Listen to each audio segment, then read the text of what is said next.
Oke, selamat malam. Untuk kali ini gue mau bahas hasil untuk Premier League di tadi malam. Hasil tadi malam ada Wolves lawan Everton, terus ada Burnley lawan Manchester United. Nah, kita mulai dari Wolves dulu. Wolves lawan Everton, menurut prediksi gue terbukti mereka bermain menyerang, ya sama-sama saling menyerang, terbuka, dan terlihat faktanya dari gol. Baru 5 menit berjalannya pertandingan sudah terjadi gol yang lewat Iwobi. Ya, itu bermula dari serangan Everton dari seorang James Rodriguez. Nah, ini seorang James Rodriguez ini bisa dibilang pemain kuncinya Carlo Ancelotti. Pembelian bagus dari Everton, tapi yang harus patut dicatat, Everton harus membeli pemain macam James Rodriguez supaya bisa bersaing di papan atas Premier League. Kalau hanya mengandalkan James, sama halnya dengan Manchester United sekarang yang hanya mengandalkan Bruno Fernandes. Nah, untuk pertandingan kali ini memang sangat terbuka ya. Tercatat memang di babak pertama itu terjadi 2 gol, satu dari Wolves, satu dari Everton. Nah, gol dari Wolves itu terjadi di menit 13 lewat Neves. Ya, di first half itu memang saling jual beli serangan, tapi Wolves lebih banyak penguasaan bolanya, yaitu 52%, dan Everton hanya 48%. Shot pun lebih banyak, di 7 shot dan 3 shot. Nah, memasuki babak kedua, Wolves lebih menekan memang, karena dia pengen mendongkrak posisinya lagi. Begitu juga Everton, tapi kehilangan goal getter. Ya, Wolves tuh kehilangan goal getter, yaitu Raul Jimenez yang cedera ya di awal-awal musim. Dia cedera parah, harus menepi sampai berbulan-bulan, dan Wolves tidak dapat penggantinya gitu.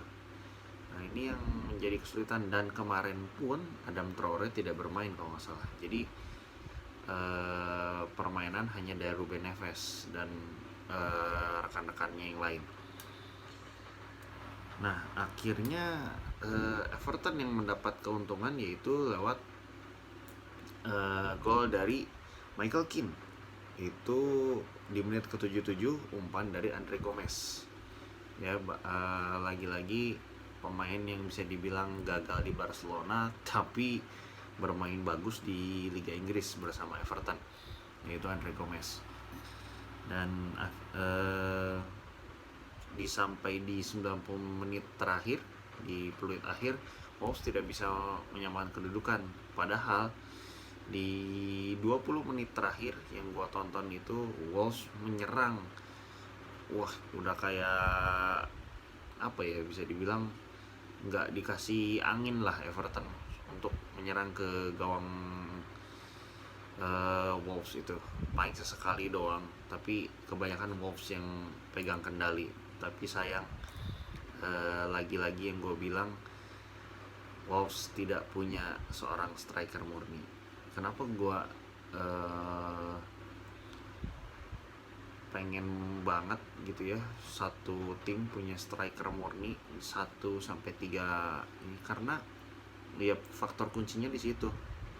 Kalau lu punya striker murni, lu sudah pasti lu punya satu pencetak gol ulung ya, yang keduanya juga dia bisa menjadi pemantul ya, macam Christian Gonzalez lah kalau di Liga Indonesia. Dia bisa menjadi pembunuh berdarah dingin di dalam kotak penalti, tapi dia juga bisa menjadi wall atau dinding untuk back pass ke teman-teman yang membuka ruang untuk teman-temannya. Itu sangat bagus. Sedangkan kalau kita bermain dengan penyerang tipu-tipu lah, kalau orang bilang ya, penyerang tipuan atau false nine, itu akan susah, akan sulit, karena dia bukan goal getter ulung ya. Oke, tapi selamat untuk Everton, 3 poin yang sangat bagus untuk mendongkrak juga di klasemen. Dia kalau nggak salah ada di posisi 7 atau 8 setelah menang di laga ini. Oke, masuk ke Burnley versus Manchester United. Nah, ini yang mau gua catat, kayaknya hampir di 20 menit pertama kita dibuat jantungan, ya, para fans United dibuat jantungan oleh permainan United yang kurang menggigit. Bisa dibilang malah tertekan oleh Burnley. Terbukti Burnley itu di 20 menit pertama 2 sampai 4 shot sudah mereka lakukan, sedangkan Manchester United itu belum. Mereka untuk membuild up serangan pun agak sulit, ya. Padahal Pogba bermain, Bruno Fernandes bermain, Cavani bermain, ya. Yang gue bilang kemarin kenapa Cavani tidak diturunkan, ya kak, kenapa nggak diturunkan aja gitu sebagai striker murni. Tapi sayangnya, ya, MU itu tidak punya pengumpan ulung, ya, pengumpan ulung sekelas dulu zamannya Sir Alex Ferguson. Ada Ryan Giggs, ada David Beckham, kesini ada Antonio Valencia. Terus back-backnya juga dulu ada Rafael yang sering naik, memberikan crossing bagus, ada Evra. Nah, sekarang tuh kadang-kadang Luke Shaw bisa, AWB nggak usah diomong, itu dia crossing bisa dibilang jelek banget untuk crossing. Buat gua dibanding AWB, Gary Neville kayaknya lebih bagus.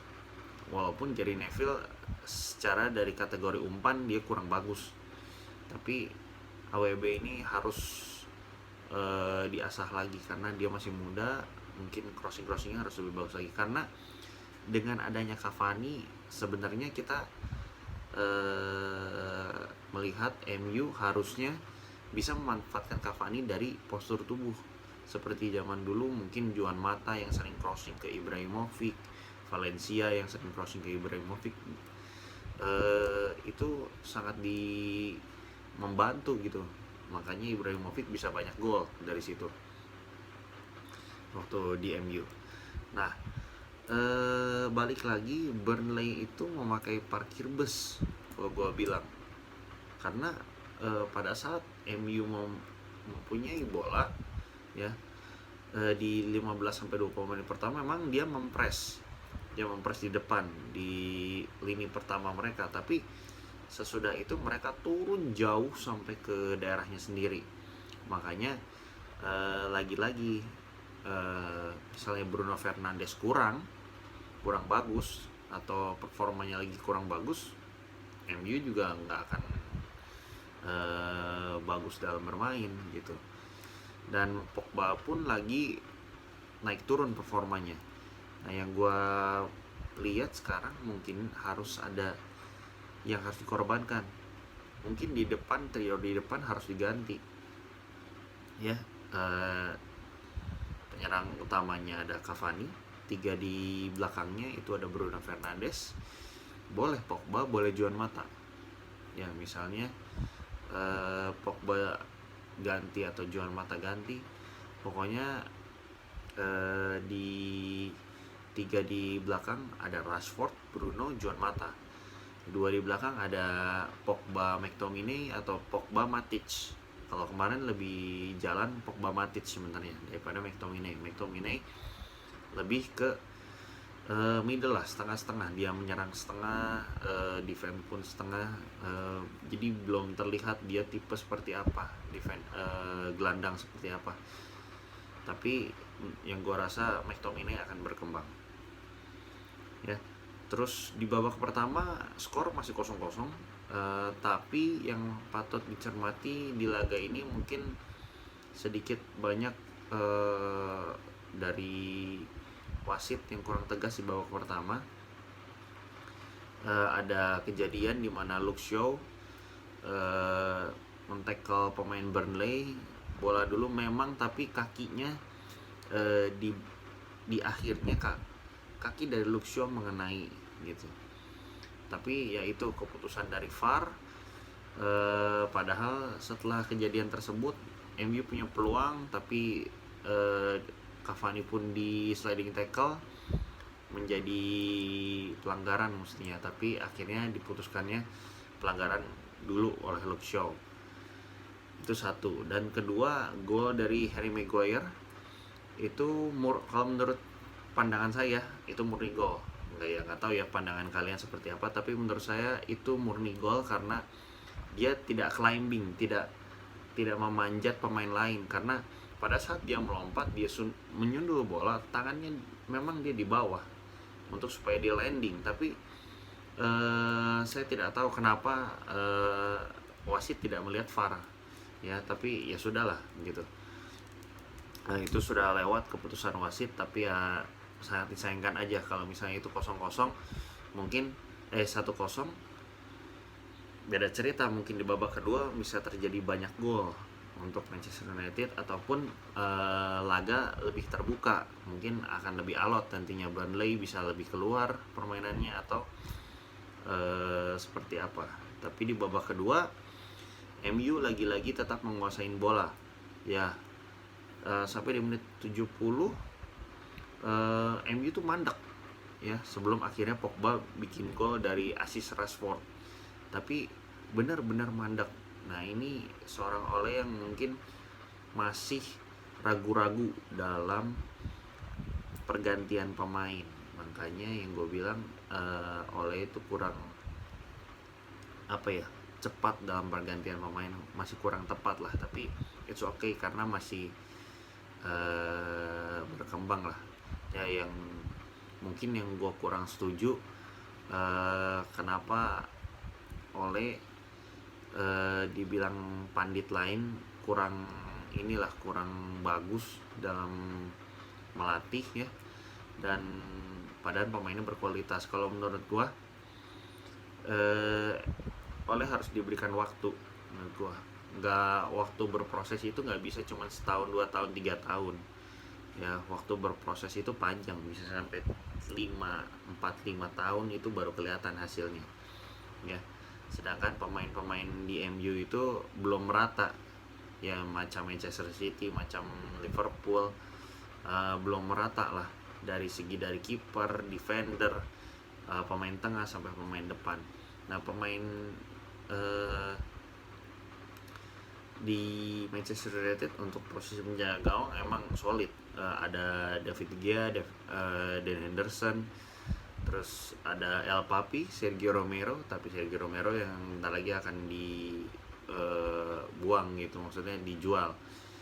Nah, di defender ini kadang-kadang masih rapuh. Back tengah Maguire, Lindelof, Bailey, terus ada Tuanzebe, defender muda. Nah, ini posisi back kanan cuma satu orang, Aaron Wan-Bissaka doang. Nah, ini tidak ada lawannya gitu, maksudnya supaya mendongkrak permainan dari AWB. Menurut gue di Januari ini mestinya MU membeli back kanan, terus membeli juga pemain gelandang pemain sayap, bukan gelandang tapi pemain sayap. Tapi kita lihat aja seperti apa. Tapi yang gue dengar ada kabar bahwa MU tertarik dengan Sergio Ramos. Nah, ini buat gue kabar ini cukup bagus buat Manchester United. Kalau misalnya benar terjadi, Sergio Ramos, pemain berpengalaman, defender berpengalaman, bisa membantu Manchester United mengkomandoi lini belakang mereka yang kadang-kadang rapuh gitu. Kalau lagi bagus banget, kalau lagi jelek hancur banget gitu. Makanya dengan pembelian Sergio Ramos mudah-mudahan bisa membantu ya. Tapi dengan hasil ini MU naik ke puncak klasemen dengan skor 1-0. Dia naik ke puncak klasemen dengan poin 36. Nah, ini persaingan di Liga Primer akan lebih alot karena 1-5 itu jaraknya masih dekat-dekat, apalagi Manchester City masih ada tabungan 2 pertandingan. Kalau misalnya disapu bersih semua, itu Manchester City hanya di bawah 1 poin, jadi menyusul Liverpool. Jadi MU, Manchester City, Liverpool. Nah, akan kita lihat seperti apa ke depannya, karena gue gak bisa prediksi siapa yang akan jadi juara, karena tahun ini